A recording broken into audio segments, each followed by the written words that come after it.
स्वामी ज्योति प्रवाहानंद जी, कोलकाता से। राधे राधे महाराज जी। महाराज जी, अपने गुरु जी के प्रति 100% समर्पण का भाव कैसे हो? आज्ञा पालन से। जो गुरुदेव आज्ञा करते हैं उनका अक्षरशः जब हम पालन करते हैं तो हमारा हृदय निर्मल होता है, और जैसे जैसे आनंद की अनुभूति होती है वैसे वैसे समर्पण होता जाता है। गुरु साक्षात परब्रह्म, यही अनुभूति करना है। हमारे परब्रह्म परमात्मा मूर्तिमान गुरुदेव के रूप में विराजमान है। हमारी दृष्टि बस इसी में टिक जाए तब हमारी गुरु भक्ति पूर्णता को प्राप्त होती है। वो गुरु आज्ञा, आज्ञा सम्न सुसाहिब सेवा। गुरु जैसी आज्ञा करे, जिस तरह से रहनी बतावें, जो नाम मंत्र दें, जो उपासना दें, उसी में चित्त जोड़ दे तो शिष्य गुरु स्वरूप हो जाता है। जो गुरु के हृदय में चलता है वही शिष्य के हृदय में आ जाता है। शिष्य और गुरु अभेद हो जाते हैं, तभी भक्ति पूर्ण मानी जाती है, जब शिष्य और गुरु अभेद स्थिति को प्राप्त हो जाए। इसलिए अपने गुरुदेव के द्वारा दिए हुए नाम मंत्र, उनके द्वारा दिया हुआ जो साधन है, साधन पथ है, उसे दृढ़ता पूर्वक पकड़कर उसी में चलते रहना चाहिए। गुरु के विरुद्ध यदि इतना भी आचरण होगा वो हमारे आनंद का नाश कर देगा। गुरु की अवज्ञा होगी तो परमार्थ ढक जाएगा, दिखाई ही नहीं देगा। बस यही मायाकृत मान सम्मान, भोजन, रुपया, पैसा, प्रणाम, नमस्कार, बस यही दिखाई देगा। और गुरु कृपा हो गई तो ये सब धूल धूसरित हो जाएगा। जैसे बमन की तरफ कोई देखना भी नहीं चाहता, ऐसे इस भोग विलासता की तरफ वैराग्य को प्राप्त होकर वो अपने आत्मस्वरूप ब्रह्म स्वरूप का अनुभव कर लेता है, जो गुरु कृपा पात्र होता है। इसलिए गुरुदेव की आज्ञा में रहे, गुरुदेव के बताए हुए साधन पथ पर चले तो गुरुदेव के चरणों में अनन्य प्रेम हो जाएगा। श्वेता रंजन जी। राधा वल्लभ श्री हरिवंश। राधे राधे महाराज जी, आप कह रहे हैं कि अपने जो अभी जो प्रेम है और गुरु के प्रति और कैसे बढ़ाया जाए? अनन्य तो है, बट और कैसे बढ़ाएं? बस जो गुरु ने नाम दिया, मंत्र दिया, निरंतर जपते जाओ, देखते जाओ कि गुरु से कितना प्रेम होता है। गुरु की आज्ञा का अगर उल्लंघन करके किसी भी जगह अपराध करोगे, वो सीधे अपराध गुरु से अप्रीति कर देगा, गुरु के विरुद्ध भाव आ जाएगा, गुरु के प्रति दोष दर्शन होने लगे। कहीं भी अपराध करो विश्व में, कहीं भी विश्व में अपराध करो, पहले तुम्हारे गुरु से संबंध खंडन होगा, तब तुम्हारा पतन होगा। अगर गुरु से संबंध खंडन न हो तो माया की ताकत नहीं कि वो शिष्य को पतन के मार्ग में ले जाए। इसलिए हम कहीं भी किसी की निंदा ना करें, किसी की निंदा ना सुने, किसी के दोष दर्शन ना करें, किसी के दोष दर्शन वर्णन ना करें, तो हमारा भजन सुरक्षित रहेगा। इसलिए हम तीन को संभालें, वाणी को, कान को, नेत्र को। नेत्र से दोष दर्शन न करें, और कान से हम किसी की निंदा न सुने, और वाणी से हम किसी की निंदा न करें। अगर परदोष दर्शन, परदोष श्रवण, परदोष कथन से बच जाएं और हमारे शरीर के द्वारा कोई मलिन अपराध न बने, तो गुरु चरणों में दिन प्रतिदिन अनुराग बढ़ता चला जाएगा। गुरु के चरणों में अनुराग बढ़ने का मतलब इष्ट का सानिध्य। गुरु प्रसन्न साहब अनुकूला, मिटी सकल कल्पित भय। कल्पनात्मक जो जड़ चेतन की ग्रंथि का भाव था वो नष्ट हो गया, वो अपने स्वरूप में स्थित हो गया, या भगवान के प्रेम में मतवाला हो गया। तो पर निंदा, श्रवण, कथन इससे बचे, और परदोष दर्शन से बचे, और खूब डट के नाम जप करे, और कहीं कोई शरीर से अपवित्र आचरण न होने पावे। नहीं, बहुत बुरा फंसता है साधक, फिर हृदय जलता है, इंद्रियों की विलासता में फंस करके वो अपना नाश कर लेता है। अब चढ़ने की हिम्मत नहीं रह गई, और इंद्रियों की विलासिता उसे ऐसा कमजोर कर देती है कि जिस भोग में वो सुख चाहता था अब वही जलाता है उसे, पर उसे छोड़ नहीं सकता। इसलिए गुरु अवज्ञा ना हो, गुरु आज्ञा के अनुसार जीवन हो, तो प्रतिदिन अनुग्रह बढ़ता जाएगा, अनुराग बढ़ता जाएगा, गुरु कृपा बढ़ती जाएगी, गुरु प्रेम बढ़ता जाएगा। गोपीलाल जी राजस्थान से। राधा वल्लभ श्री हरिवंश। महाराज जी, आपका भी गुरु से संबंधित ही प्रश्न है कि गुरु की सेवा महाराज जी पूर्व के भजन से मिलती है या कृपा से, या उससे कैसा? नहीं, कृपा से मिलती है। इसमें अपना साधन पक्ष तो नहीं होता। गुरु सेवा गुरु कृपा से मिलती है। जब गुरु प्रसन्न होते हैं, अहेतुकी कृपा करते हैं, तब वो आज्ञा कर देते हैं। उपदेश करना अलग बात है, प्रवचन करना अलग बात है, आज्ञा करना अलग। आज से तुम ऐसे रहोगे, आज से तुम ये जपोगे, आज से तुम ये करो, ये गुरु आज्ञा है। बस यही सेवा है। हाथ पैर दबाना, कपड़ा धो देना, भोजन प्रसाद की व्यवस्था कर देना, ये बाह्य सेवा है। ये बाह्य सेवा करते हुए भी यदि गुरु की आज्ञा का उल्लंघन हो जाए तो लाभ नहीं प्राप्त हो पाएगा। बाह्य सेवा नहीं है और गुरु की आज्ञा पे आप चल रहे हो तो वही वस्तु प्राप्त होगी जो गुरुदेव को प्राप्त है। तो सबसे जोरदार बात है गुरु आज्ञा का पालन करना, किसी संत महापुरुष की आज्ञा में जीवन समर्पित कर देना। ये बहुत कठिन बात है। मन स्वतंत्रता चाहता है, मनमानी आचरण करना चाहता है, गुरु की आज्ञा में चलना बिल्कुल कठिन बात है। और जो चल गया तो माया पर विजय प्राप्त कर ले गया। जे गुरु चरण रेणु अनुरागी, ते लोकहु बेदहु बड़ भागी। जे गुरु चरण रेणु सिर रही, ते जन सकल विभव बस करही। बन्नो गुरुपद पदुम परागा, सुरित सुबास सरस अनुरागा। श्री गुरु पदनख मनगन ज्योति, सुमिरत दिव्य दृष्टि ही होती। गुरुदेव साक्षात परब्रह्म परमात्मा मानव रूप में हमारा कल्याण करने के लिए अवतार लिए हैं। बन्नो गुरुपद कंज, कृपा सिंधु नर रूप हरि।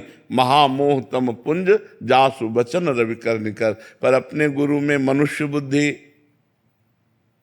या बहुत संत बुद्धि, परब्रह्म बुद्धि नहीं हो पाती, इसीलिए हम लाभ नहीं ले पाते।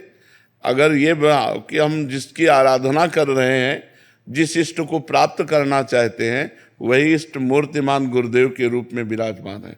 अब हम कौन सा ब्रह्म साक्षात्कार करें? हम अपने ब्रह्म से बात करते हैं, हम अपने ब्रह्म का दर्शन करते हैं, हम अपने ब्रह्म के अनुभव में हैं। तो ये बहुत कठिन है, बहुत कठिन है। गुरु प्रेम होना बहुत कठिन बात है। गुरु की छोटी छोटी वस्तु मतलब भगवान जैसी प्यारी लगेगी।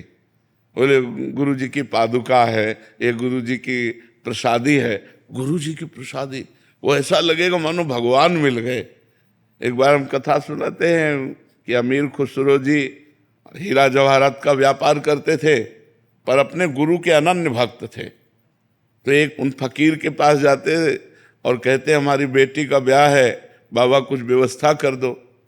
तो धनी मानी लोग आया करते थे, तो इस भाव से गए थे। तो उनका परसों आना, फिर परसों आया, बाबा बेटी का ब्याह है, वो आपने कहा था परसों आना। अब बाबा के पास तो बाह्य कुछ था नहीं, धनी पुरुषों से मांग सकते नहीं। तो उनका बेटा हमारी पादुका ले जा। अब वो एकदम कि रुपया पैसा की जरूरत है, पादुका की हमें क्या जरूरत, लकड़ी की पादुका। पर संत ने कहा, उसको सबसे बड़ी बात थी, संत ने कहा है तो आज्ञा पालन किया, पादुका सर पे रखी। अब बोला जो भगवान रचे होंगे, वो घर के लिए चल दिया। रास्ते में अमीर खुसरो आ रहे थे, उनको सुगंध आई अपने गुरु की, अनुभूति हुई मेरे गुरु की कोई वस्तु है। अपने जनों से कहा देखो देखो कोई आसपास ऐसा है जिसके पास गुरु की वस्तु कोई है, हमारे गुरुदेव की हमें अनुभूति हो रही है। और बावरे से हो गए, देखा वो खुला पादुका लिया। कहाँ से आ रहे हो? बोले बाबा के पास गए थे। बाबा के पास किस लिए? धन लेने के लिए। तो बाबा ने पादुका दे दी। तो बेचोगे पादुका? हाँ, हमको पादुका की जरूरत क्या है? तो बोले 13 ऊँटों में असरफी हीरा है, आप ले जाओ। मैं नौकरों सहित ऊँटों सहित और पादुका ली और गए, जाकर प्रणाम किया, पादुका रखी। गुरु जी पादुका ले आए। बोले कितने में? बोले 13 ऊँटों की असरफी। बोले हाँ ठीक है, चलो, सस्ता था, सौदा सस्ता किया। ये अनुभूति तभी होती है जब गुरु में परब्रह्म भाव हो, तन मन धन सब कुछ, सकल समर्पण प्राण धन। गुरु सेवा तज करे जे बान, यह अधर्म यह सब हानि, कान न रसकन में रहे, गुरु गोविंद न भेद कराए, संतत सकल सुनो चितलाए, श्री हरिवंश प्रताप जस। प्राणपन से गुरुदेव में जो समर्पित हो गए तो गुरुदेव का प्यार मिलता है, फिर सेवा मिलती है। समर्थ गुरु रामदास जी की सेवा में जो नजदीक शरीर सेवा में है वो तो 2 3 4 होंगे। तो औरों को ईर्ष्या हुई, उनमें एक सबसे ज्यादा हर बात उन्हीं से कहते थे समर्थ गुरु रामदास जी। तो सबको ईर्ष्या हुई कि हम भी तो शिष्य हैं, हम भी तो ऐसा क्यों। तो धीरे धीरे ईर्ष्या बड़ा रूप रखी। तो निंदा स्तुति की जब समर्थ गुरु रामदास जी ने सुना तो उन्होंने एक लीला की, बहुत दर्द हो रहा है जांग में। तो जो आवे प्रणाम करे, बहुत दर्द हो रहा है जांग में। तो गुरुजी क्या हो गया? फोड़ा हो गया है, बहुत दर्द कर रहा है। तो बोले शिवाजी से कहें, क्योंकि शिवाजी शिष्य थे, राजवैद्य लेके आ।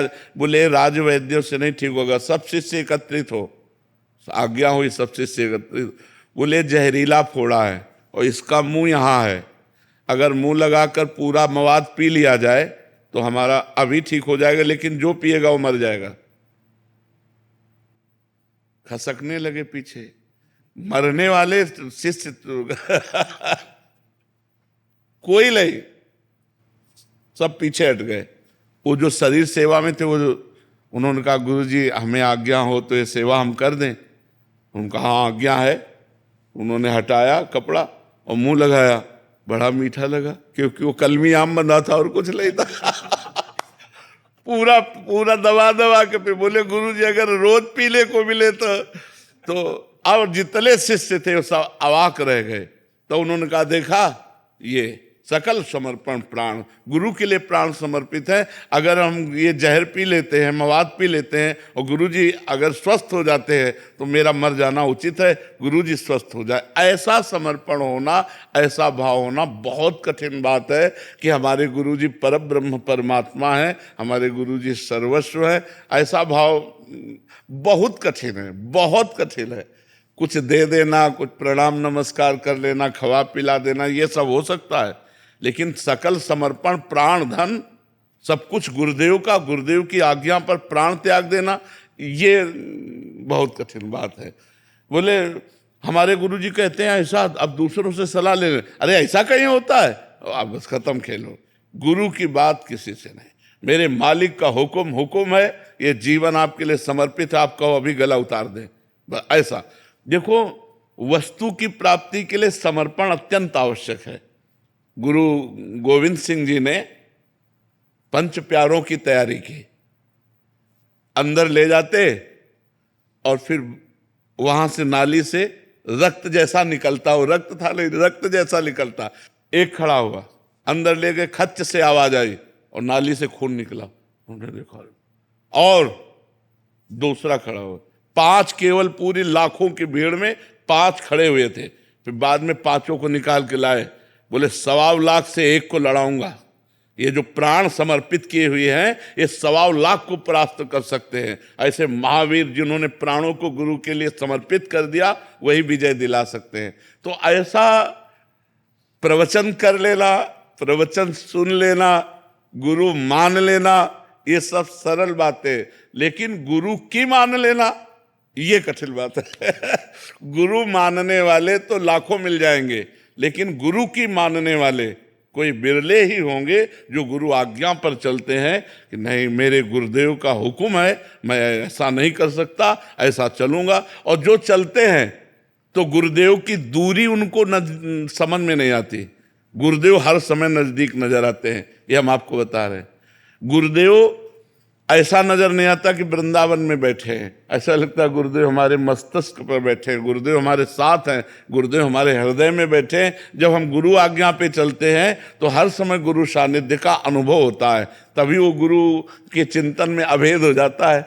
जैसे भृंगी नाम का कीड़ा दूसरे जाति के कीड़े को अपने घरौंदे में लाकर भन करके उसे अपना चिंतन कराता है, तो बिना शरीर छोड़े वो भृंगी हो जाता है। ऐसे शिष्य गुरुदेव स्वरूप हो जाता है, वो गुरु स्वरूप हो जाता है। जो गुरु के हृदय में चलता है वही शिष्य के हृदय में, जो गुरु का स्वभाव वही शिष्य में उतर जाता है। प्रभाव स्वभाव दोनों, पर है कठिन बात। गुरु को परब्रह्म मानना, ये सच्ची बात आपसे कहते हैं, बहुत कठिन बात है, क्योंकि वो मनुष्य रूप में है।